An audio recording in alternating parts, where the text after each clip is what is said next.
Good evening, everyone, and welcome to episode 3 of Jam Sessions, the live music-centric talk show that brings you, the people behind the music. These are the people behind the music, right to my left and right. If you're watching the live recording on Twitch, please note that alerts will be muted, but will still show up and acknowledge at the soonest opportunity. If you're watching this on YouTube via the Box Network, please like, share, and subscribe to the Box Network, the new talk show network covering comic, horror, anime, and music news. It's a lot of stuff. That's why I'm tired. And an easy way to show your love and support is to make that YouTube algorithm happy. Tonight's episode is a brand new reoccurring segment that I've created, Common Ground. Common Ground takes two individuals of seemingly different, I say seemingly different musical influences and backgrounds. And surprise, we tried to find the common ground. Joining me tonight are two amazing content creators. Whether she's jamming out on stream, wandering the vast plains of Hyrule, or cursing you out in PvP, it's Twitch.tv's The Sniping Sis. Sice, say hello. Oh my god, I'm so flattered. That was beautiful. Thank you. Thank you. And my next guest, if you tune into my channel regularly, you are of no stranger to him, the myth, the legend, the five-star man himself, Good Kraken chose, Devin Stanford, aka Brehvin the Dude. Devin, what is up, my guy? Yo, what's cracking?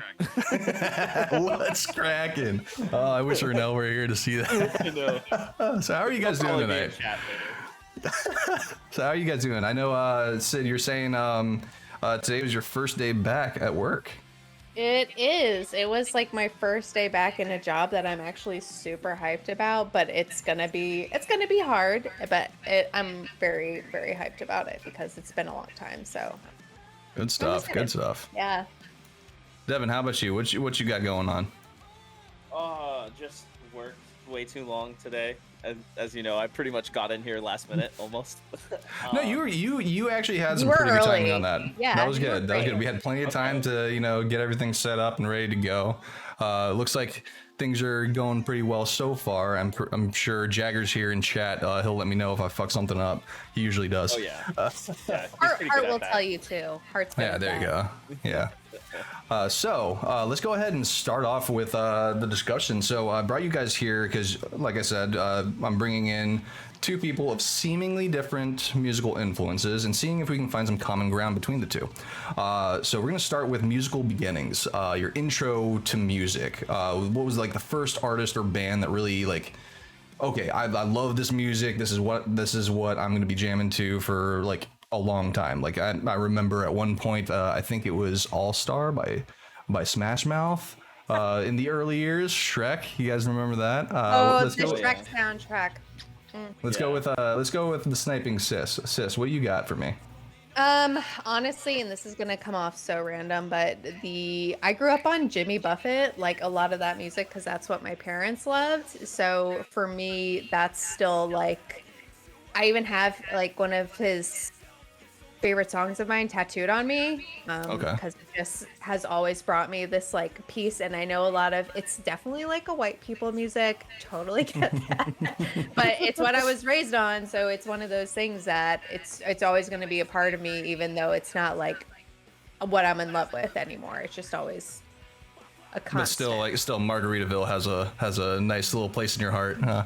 Yeah, I mean, the man is he's turning 75 this year, and he's just like living his best life. He's going to do it until he dies. So. All right, Devin, how about you? Oh man, first artist I can remember was probably Foo Fighters. Honestly, definitely Foo Fighters. Like my parents even walked down the aisle to Everlong when they got married. Nice. So, yeah, Since I see you nodding in approval, is Foo Fighters? I kind of love that. That's the best. Yeah, that's like probably I almost said Linkin Park, but definitely Foo Fighters actually. Yeah. So I love me some David Grohl. He's just Absolutely a great musician. He's like one of the last like modern rock stars of like just in general. I feel like because they really don't do it like that anymore. You know what I mean? Yeah. I think I would actually kind of credit Dave Grohl for kind of my sense of humor as well. Like early on, I remember watching the music video for Learn to Fly, and just like the whole like all of them dressed up in all these like crazy different costumes and just doing this. Like, it was like a weird exchange on a fucking airplane. And I'm just like, this is the silliest shit ever. And I just went on to do silly shit all the time and tried to like Now that emulate you've said that makes a lot of sense to me. Yeah. Oh man, I'm calling myself out now. Oh man. All right, so from the musical beginnings we go into the early years. So pre-high school days, you know, you're trying to find yourself. You're trying to you know, find your place in the world, which you don't actually do until probably after high school anyway. But you're still trying to figure things out. What were your top 3 artists before going into high school? You thought these guys were gonna make you cool. Oh, man, who you asking? Well, we'll start with you, Devin. Oh shit. Okay. Damn. I oddly remember, like, I think it was in first grade. I think I had a Hanson CD that I listened to all the time when I was in elementary school. Oh no. Yeah. So there was definitely some Hanson. Itsxndr, because who the fuck didn't like Itsxndr when they were in elementary school? Yes. You know? Absolutely. Yeah. And then let's see.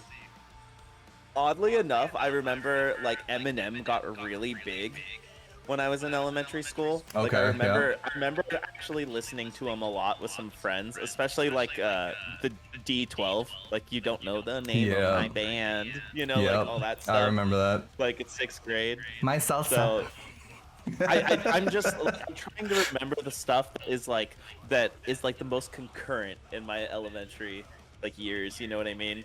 And I think that would be the 3, in all honesty, which doesn't make sense today at all. I mean, I get it. I was kind of there too. Sis, what about you? I think going off of that note, I know that growing up, you know, we would buy, I think I would buy my mom gifts in the form of Backstreet Boys CDs because they were totally for her. So probably Backstreet Boys.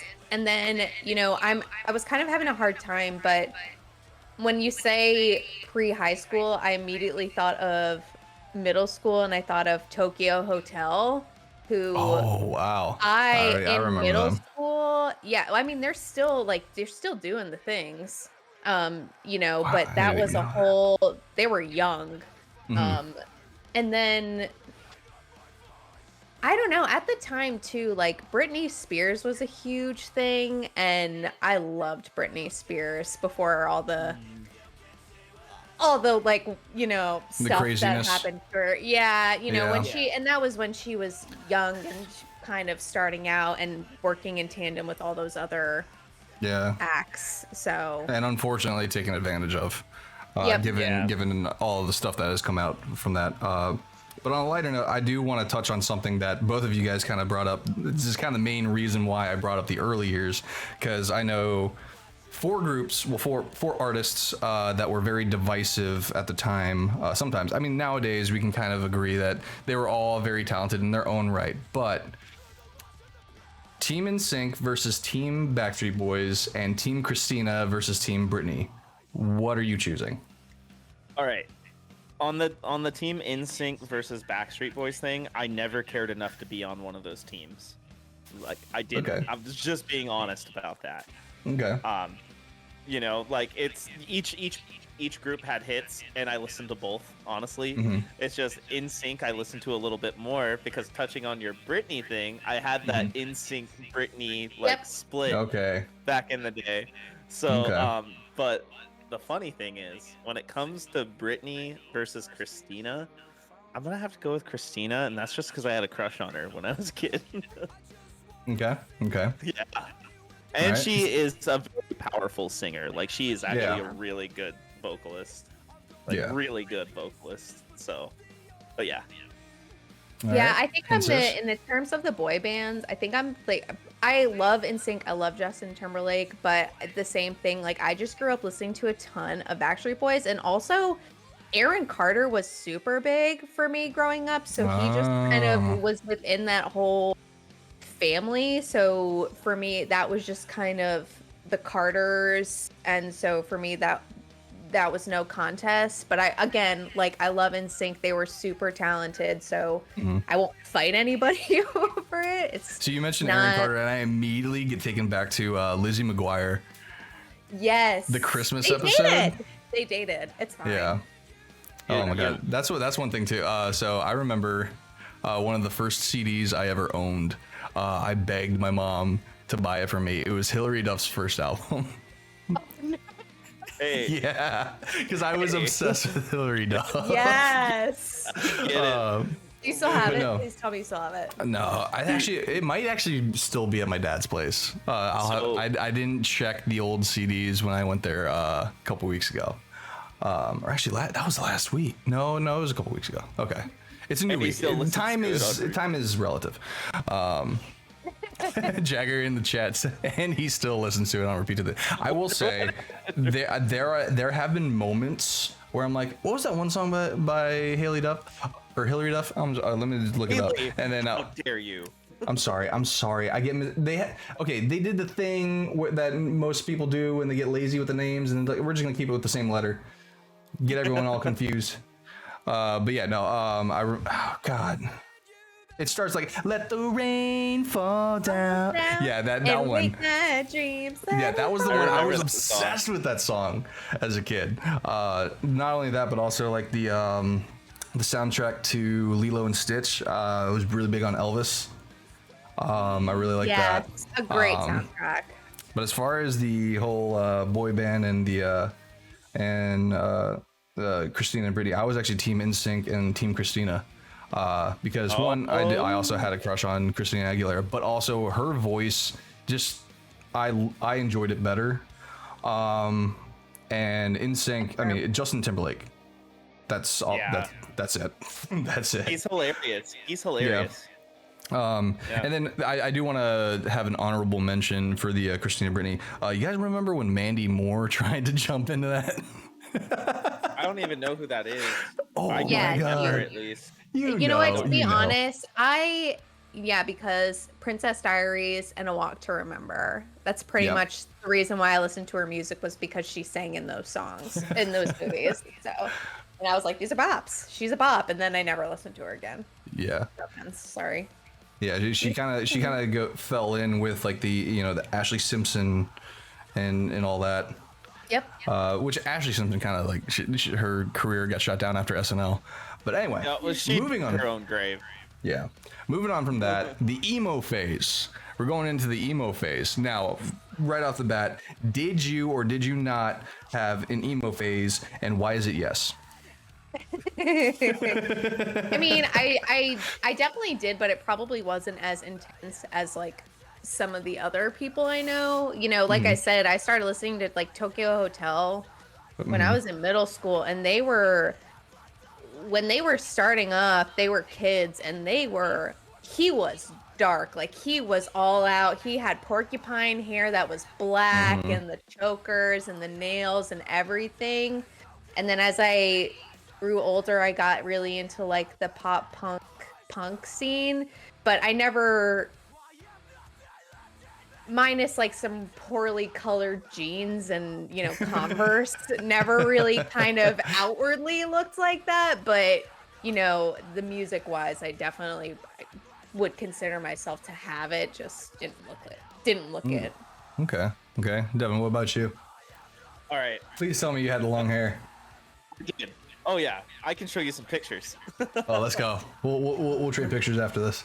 Yeah. No, I did. I was also a skater boy, kid. You know what I mean? So the two just kind of went hand in hand, and I was obsessed with Final Fantasy. So long hair. It was all like, it all made sense, right? Yeah. But definitely Green Day. I was an American Idiot fanboy when I was in 7th grade. Like, insane fanboy. Like, had the hoodie, like had the poster on my wall, like the big movie theater style poster, when you used to be able to go into Hot Topic and buy like those big ass posters for like $3. Yeah.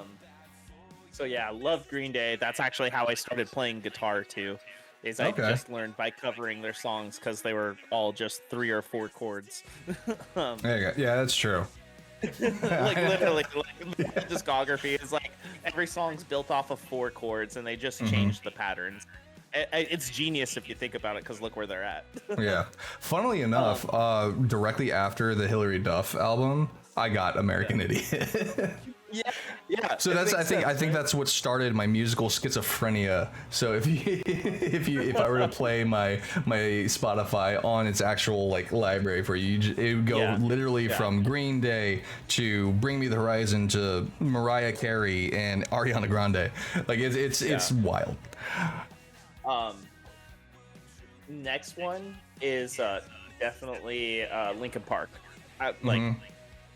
Like, come on, emo kid, skateboarder, wants to play guitar, Linkin Park. Yeah. You know what I mean? It just makes sense. Rest in power, Chester. Yeah. But and then third is definitely the Killers. Oh yeah. Love the Killers. I like that, especially that first record. Even to Hot this Bus. day, I still jam out to them. Oh yeah, same, all the time. That's actually like how me and my girlfriend actually synced was over that record. Oh, okay. So that's awesome. Yeah, I love that record. It's one of my favorites. So yeah, and then honorable mention is Interpol. So, Oh yeah. yeah, that song "Obstacle One." I heard that in the Yeah Right skate video, and I've been obsessed with that band since. So, yeah. Yeah, you were telling me, don't you have like something of Interpol's like right in front of you? Oh yeah, I have the latest record right here, actually. Boom, there it is. Yeah, I keep a bunch of vinyl above my computer. Yeah, I just have Bring Me the Horizons like right over here, and then all my other vinyl is just like on my mini fridge right now. I need to get a better place for it, but I got Interpol, Heart to Heart, 100th, Refused, Norma Jean, and Comeback Kid. that's a good collection right there. I will say, what about where do you stand on Fall Out Boy, sis? Well, I was saving that for your school dance part. Okay. Well, so Fall Out Boy opened for Green Day last week. But they were so for me that's kind of getting into like the high school territory a little bit. Well, my emo phase was in high school, so I don't know about you guys. I just think I had a sort of extended emo phase starting like end of middle school into high school, because like I think maybe I was in 9th or 10th grade the first time I saw Green Day, and I don't even think I saw it wasn't even because I was particularly interested in them. I just we went to go see them and I was like, this is kick-ass. Like, I love this. And then, kind of Fall Out Boy fell into that, and I enjoy them. I mean, like I said, that was the first time I saw them this past week, and I like the music. The attitude on stage was a bit funky, and I don't know if that was just because of how the show was run or whatever. It kind of ruined it a little bit for me because I'd been really interested in seeing them before. But I mean, I think they just have some slappers that no matter what mood you're in, if you don't sing it, it's legal, basically. Like, if you don't know it, there's something wrong with you. Absolutely. I'm just saying right now, like everyone if you don't know Sugar We're Going Down, there's yeah. something wrong with you. I was gonna say, you're not allowed at emo night. Yeah, literally. Don't even go. You're not a cool kid. That's the thing. So there's like those classic ones that everybody starts screaming. Another one that I want to say is a huge contributor to the emo phase, in my opinion. And I'm not saying All Time Low because that's what everyone on fucking TikTok's doing. No, Panic at the Disco. Oh, absolutely. 110%, hands down. Way back then, killed it. Can I add on to that? Yes, please. 30 Seconds to Mars. Oh, absolutely. Yeah. From yesterday. That was a fucking bang. It still is a banger. And they're still putting out hits. Fucking Rescue Me. I didn't even think he still had it in him. And he just belts that out. I'm just like, oh, yes, Jared Leto's still king. weird though. He's like a cult leader now and stuff. Oh yeah. No, but you know what? Some of the best people in this world are also fucking weird. So I mean, look at me. It's Itsxndr. I was gonna say Itsxndr. All right. So from the emo phase, we're still in high school, and then we got school dances coming up. All right. What are some of your top bangers at the school dance? What are you throwing down to at the school dance? I know mine. All right. I got a few. Definitely. I was saving Fall Out Boy for this part because I was a simp for it, and Dance Dance was always played at my high school dances. And Dance. Yeah, that was fun. Honestly, Little John, you know, And Usher. from the window. Oh, that one. Dude, everybody. I was gonna say, yeah, by Usher and Lil Jon. That one was a huge hit. Yeah. Those two songs, dude, they like just back then, my school would just pop off to that. Yeah. It was just insane. Like it was crazy. They like, to be honest, like I'm pretty sure like they played the unedited versions too in school, and I remember being like 14, 15 years old and be like, whoa, okay. You know? Oh wait, he just said that. What about you, sis? What are your top songs? I immediately so Sierra's 1-2 step can always get it. Oh yeah. Because like the female rappers were popping off, and then I immediately also thought of Shorty got them apple bottom jeans. Yeah. With the fur. Like Oh man. So Missy Elliott, it's fine, whatever. Yeah, no, Missy Elliott, yeah, she killed it. I was actually gonna say that was always a bop. It's funny because those are also the songs, like if it randomly comes on, like we're driving in the car, that comes on, Jackie's just like getting it, like she's still. Yes, they are they're classic. Yeah. She does On the Fall Out Boy notion, I remember towards the later years, Thanks for the Memories. Yeah. That one. Yeah. Thanks for memories. That one was huge with mainly my like little group of friends. I remember like some of the other people who were too cool for school. They were like, "What the fuck is this shit?" But me and my friends. I love this song, but I always think of the music video with the chimpanzees. Like that's the thing. Yeah. That's the problem with it is. Yep. But See, it's Heart still and Soul heard that one classic. so much. Let's see, what was another one? I think we covered like pretty much. Okay, we can't. I'll say even to this day, I'll still get down to the cha-cha slide. You but you also brought up Panic at the Disco when the moon, when the moon fell in love with the sun, and 9 o'clock in the afternoon, like those. So just like they're not their, biggest bangers, but they're such good songs. Yeah, the afternoon is amazing. I still rock to that. It's super catchy. I still I rate Sins Not Tragedies. That still is like pinnacle for me. Oh yeah. Even Panic at the Disco is like new stuff. Like Brendan Urie has just grown as a vocalist. Like I remember when I first saw him do his live rendition of I'm blanking on the name, Dream On.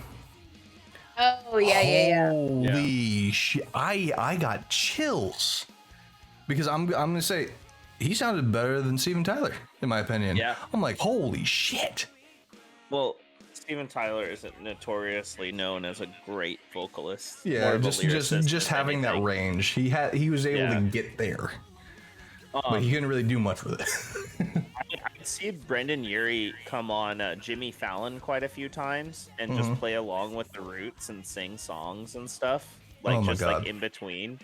And that was probably the most impressive thing I've ever seen him do. Just like coming off the cuff and just like, how like they're all improv for the most part. Yep.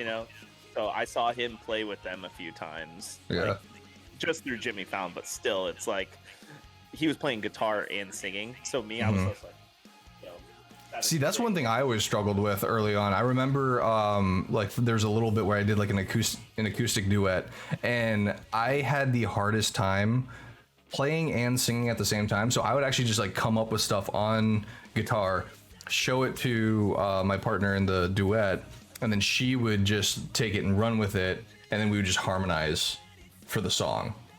Because for some reason, I guess the wires in my brain don't wire right. It might have been like when I fell down off the stairs and smacked my head on the concrete because I thought walking up the stairs in a sleeping bag was a good idea, but you know. Honey. Oh my god. Yeah, I was jamming out to Hillary Duff during that time. All right, so we got our school dance bangers. Let's move a little bit more to the now. What are some mainstream bangers? Your top 3 popular mainstream radio hits of today. You first said. I'm gonna be honest. I don't know if I really like currently in the last 6 months. I don't really know that I listen to a ton of overly mainstream people. I think maybe like one of the most mainstream people more recently that I've listened to, and it's just because like some of her songs have popped up on TikTok, is Ashniko. And I didn't find her on TikTok. I just found her in general because she was suggested to me through Pandora because I listened to another female artist named Queen Herbie, and she was originally known as Carmen, like really poppy back when we were like in college. And so she was suggested to me, and she's like, you know, she's younger than us. She does like the rap thing, and right now she's kind of like blowing up. But she's just like a young woman who's just kind of like, do not give a two shits about any of you. Nice. So that's kind of like right now what my vibe has been, like these strong a lot of female rappers, which wasn't typically my vibe before. A lot of the stuff that I was listening to prior was, you know, Blink and Green Day and like all the sort of, you know, Sleeping with Sirens, like all those, you know, great artists. And then I just like, I think it was probably reflective of what was going on in my life, but like the strong female, just like, I've got my own shit handled, I'm taking care of it, kind of empowerment situation is really what I like leaned into a lot. And I know she's younger than me, but some of these other artists are older than me, maybe a little more wiser. So that's kind of what more recently I've really gotten into, which wasn't the case before. You say that, and I immediately think of this because I've been listening to her a lot lately, is Lizzo. Yeah. I've actually been jamming out to Lizzo a little bit here and there. And the thing is I've only really heard her kind of like big hits. I haven't really gotten a chance to kind of dig deep into her, and I know I need to, but she's the same way, and I just haven't done it yet. I've been loving on Doja Cat. Like Doja Cat's great. Yeah. She put out a couple of good bangers too. She's having fun. She's Yeah. just having fun. You know, I actually didn't look into Lizzo too much until actually a couple weeks ago. We were at Target and I heard the song. I was like, oh, this is a fucking bop. What is it? So I went straight to Shazam on my phone. I'm like, oh shit, that's Lizzo. Okay. I was getting down with that. And honestly, one of my number one top mainstream artists is actually Ariana Grande. Like she's literally like the modern day Mariah Carey, but better.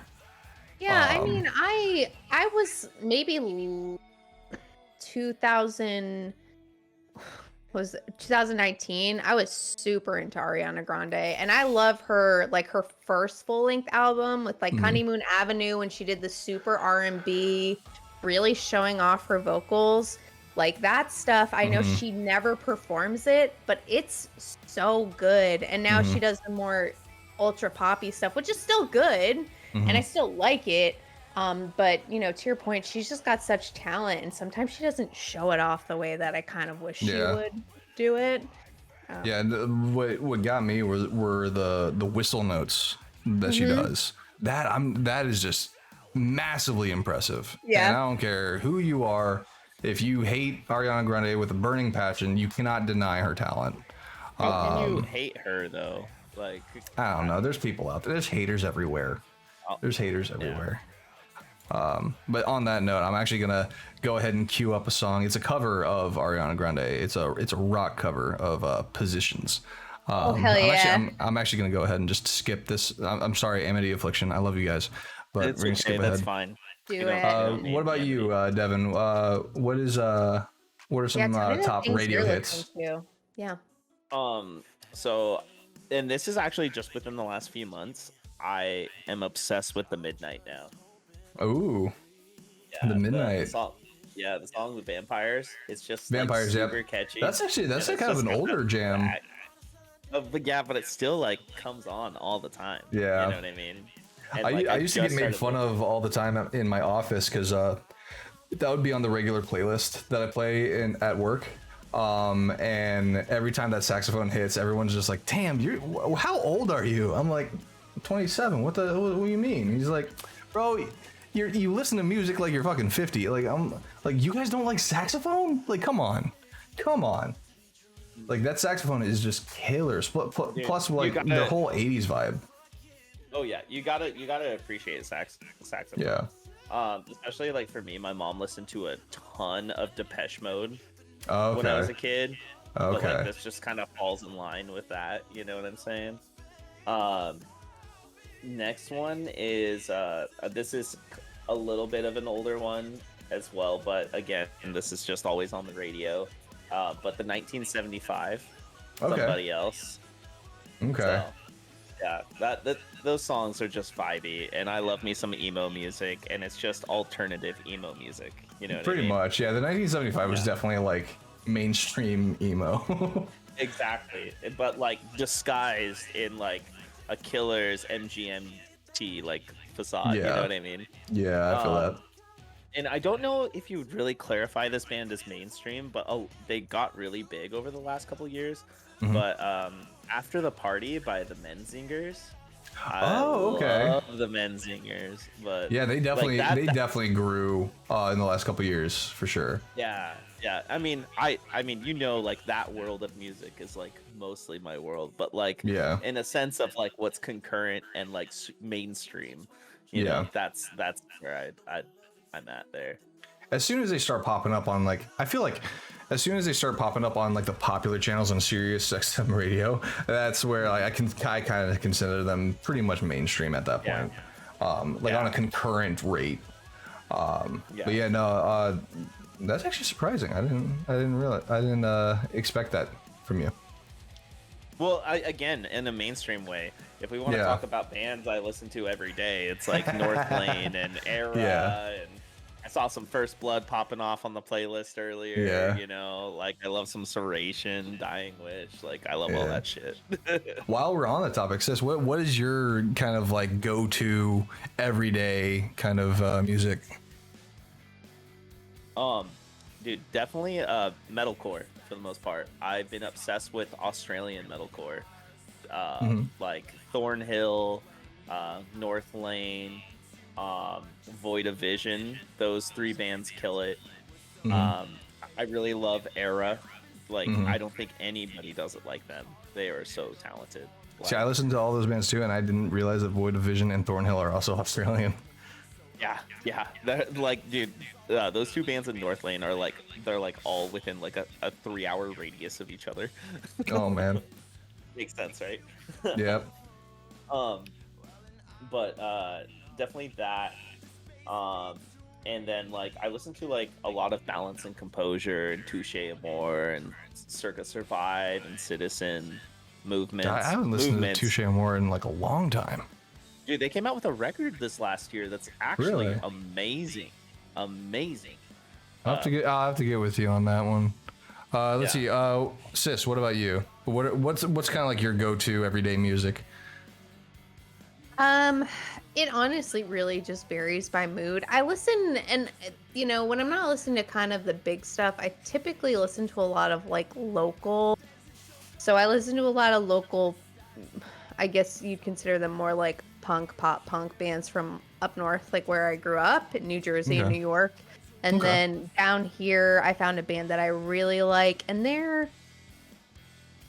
I don't even know what you would consider them. A lot of times they come off a little more like almost like a 60s vibe, like diner music a little bit, but they have this little alternative situation. And I saw them a few years ago at a brewery here in the city, and they're just like, they're so talented. It's different. It's almost a little refreshing. And they're just like, I think a kid our age to middle-aged parents, and all that. So it's just like they're doing their thing when they can do their thing, and they're talented. So it's just one of those things that, when it comes to kind of my day to day, if I'm not listening to like the current stuff that I'm obsessed with, those are called kind of always like what I fall back on. Okay. So kind of like almost like a kind of like cabaret style almost. I'm trying to think. I'll send you one of the songs that I really, really like them. And if anybody listening wants to check them out, they're called Amigo. And there's a Spanish rapper named Amigo. That's not who it is. Okay. These are white people from the Carolinas. They're called Amigo the band, and they have their album called The Mike Could, and it's when I first discovered them, and they have a song called I Love You. And it is exactly what I'm talking about when I say, like, it almost reminds me of being in, like, a poodle skirt situation. It's, like, poppy, but not in the current time poppy. It's a lot of fun. Okay. So, but they're just like, they're just a vibe. They're just hanging out. They're not trying too hard. And you said they're a local group? Yep, they're from the Charlotte area. Mm-hmm. Okay. Nice. Okay. I if that's the case, I might see if I can reach out to them, see if I can get their seal of approval, and maybe we can do a little kind of reaction video for them. Yeah, absolutely. And if you want to, I know I have shared stuff of theirs like a ton. So you might be like, yeah, this girl has seen you a bunch of times, and I have their records signed and pictures with that. They're really cool people, so they might be up for that. Okay. All right. Well, let's see here. What we got left here. Oh yeah. So before it was cool, I wanted to do this little bit here because I know time and time again there have been times where I've found an artist that absolutely no one knew about. I'm gonna start off with one, The Weeknd. I remember when the Weeknd first came out, no one knew who he was. I remember it was just me and my buddy at the movie theater that I worked at with. We were just jamming out to his early stuff. So I want to know, were there any artists that you guys were like super into, and like you like tell people about them, and they'd be like, who the fuck is that? And then years later, now they're playing on the radio, they're playing shows at the freaking Super Bowl. Who do you got? Well, not like really radio or Super Bowl, but do you know who Hail the Sun is? Yeah. I came across them when they had like less than 1,000 followers on Facebook. Okay. And I just messaged them randomly, and I was like, "Hey, you guys sound like if Circa Survive and Dance Gavin Dance had an orgy, that you would be the outcome." That's kind of accurate too.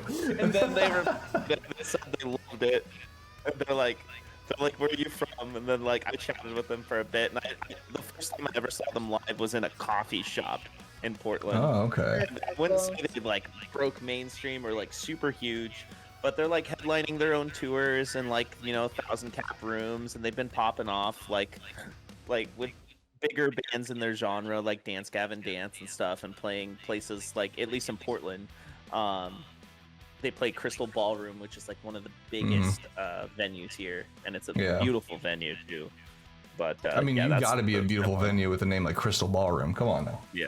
If you ever come to Portland, you need to see a show there. I've already started putting that idea in Jackie's head that at some point we're gonna go visit you guys.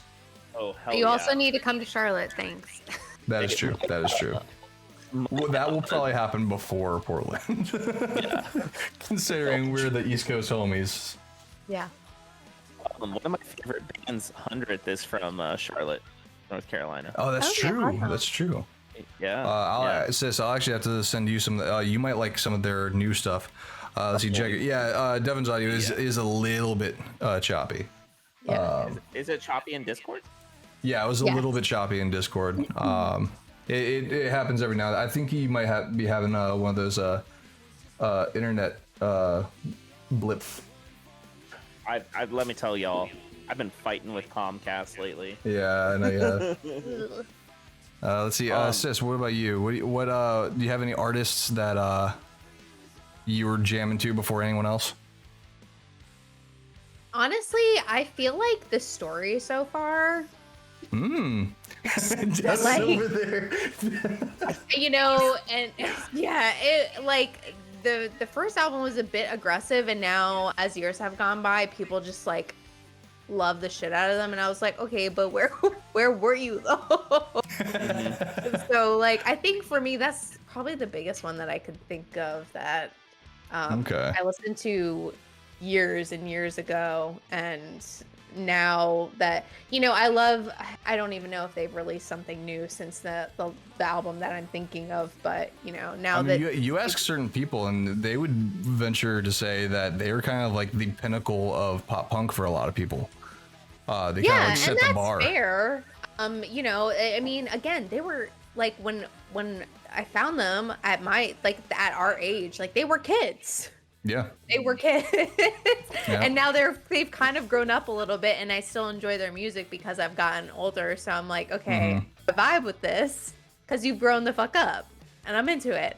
But yeah, I think them because I liked them even before kind of the more current stuff. Yeah, fan bit. Yeah. Let's see, we got Jag in there. Red jumpsuit apparatus. Oh my god. Ooh. That's a good one. Oh, you man. know what? I can't believe I completely missed that one during the emo phase. That was a huge Yeah. one during the emo phase. Oh, I forgot about Under Oath for somehow too earlier. Yeah, Under Oath definitely contributed to that. Under Oath made me story so go to. Under Oath was actually what made me go to my church youth group, because I was like, oh, they're a fucking Christian band? No way! Hell yeah! Christians can be cool. Devil Wears Prada. Yep. Oh man. Oh, Yeah. and a day to remember. Oh, yeah. Oh, can I say something? Day to Remember is definitely one of those bands I saw before they blew up. Yeah. I Oh, saw yeah. them play at the Hawthorne Theater. It was a Devil Wears Prada tour, and Homesick just came out, so people were just starting to find out Okay. about them.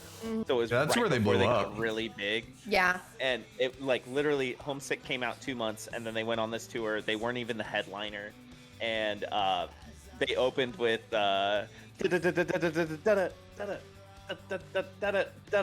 you know, In high school, one of Yeah. my best friend's brother, he had a band, and they would play a cover of If It Means a Lot to You, and I would sing the female part, and it was like really intense for a bunch of high school yeah. to be singing. I covered that song too, actually. Our high school opened up a brand new auditorium, and the band I was in at the time, we did a full band cover, and we had this girl come on and sing with us who ended up going on American Idol. Oh my god. Yeah. I remember with a Day to Remember, holy shit. I remember one of my early bands, we actually covered The Danger in Starting a Fire. Mm-hmm. And Okay. but like going way back, I remember the first song I ever heard by them was 1958 from their first yeah. album. And Yep. even to this day, I still consider that fucking song a banger. Oh, absolutely. Yeah, I did some covers. Of Like the some Day to Remember opening covers. is a scene from fucking the Boondock Saints. Like you can't stop that. Like it was so sick. I was obsessed with that movie in my later Oh teen my God. years. Same. Boondock Saints, come on. Yeah. Dude, I did my old band Above the Broken. We covered. We played a house show once, and instead of playing any originals, we only played covers. So we were playing like A Day to Remember and The Ghost Inside, and like, you know, like Moss to Flames and stuff, and like Of Mice and Men, and we didn't play any originals, and it popped off. We opened with Mr. Highway, Thinking About the End. Oh my god. Oh So man. much fun. See, and it's the funny thing is like, especially like, you know, being in a band setting and stuff like that. Like, I can't count how many times we made fun of cover bands and stuff like that growing up. But like, you look at the crowd reaction, and it's just like, that's kind of why they're doing it, you know? They're doing it for the fans, and the fans like songs that are already popular, you know? And I think that's how, like, I don't know if you've heard of them, Fame on Fire. They got really big with doing covers of pop songs, but making them rock. And I will argue that they did it better than Our Last Night. And I have my own personal issues with Our Last Night, but no, like Fame on Fire did phenomenally, and then they started making their own music on top of that. So I think cover bands might have something if they build off of that. I wouldn't be lying if I haven't thought about like starting a Foo Fighters cover band. To tell you the truth. Hey, I'd join. I need to put these vocals to good work. Yeah, let's go play the casino and make some big bucks. Come on. Hell yeah. All right, so with that being said, did we find common ground? I think we did. I think as early as Sis mentioned Green Day, and Devin just like jumping for joy. Oh yeah.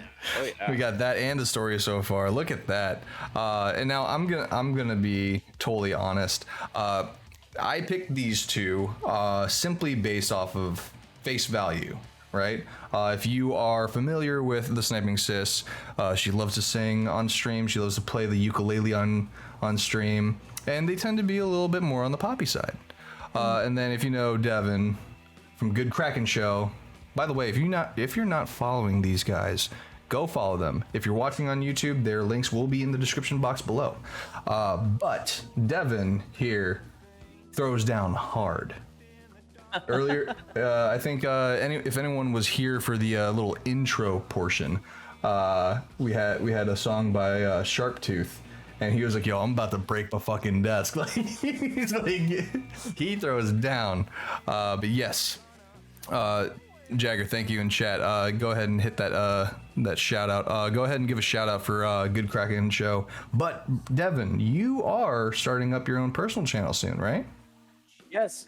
I'm in the chat right now. Brehvin the dude. I'm just now starting it. I'm just pretty much gonna do variety streaming, and once I get my rig like exactly to where I want it to be, I'm also gonna stream like writing songs and doing demos and stuff like that. There we go. Various types of music, more based around hardcore, pop punk, metalcore, like that whole range of things. But yeah, I'm gonna start doing that, and then eventually I'll have guests and stuff on too, like whether it be vocalists or other guitar players, or I'm gonna try and figure out a way to do remote streaming so I can get drummers and stuff in on that'd it be too. Sick. So like, you let me know. I'll jump in for vocals if you can get that remote streaming going. Okay. And Sis, yeah. now that we're rolling out the red carpet, the virtual red carpet for my guests here, Sis, go on and tell the viewers what you got going on in your life. Oh God. I have been moving, so I've been pretty MIA the last 3 weeks, which has been really tough actually. So we will be getting back to streaming this week, thank God. But we'll be back with some games that I have been waiting to play basically specifically for stream, and obviously, music come back eventually when I don't have nails anymore, but right now your girl has nails, so gotta protect them. Not Devin, even that. I just Devin, can't pluck the ukulele the right way when I have long nails. I feel that. Fleek.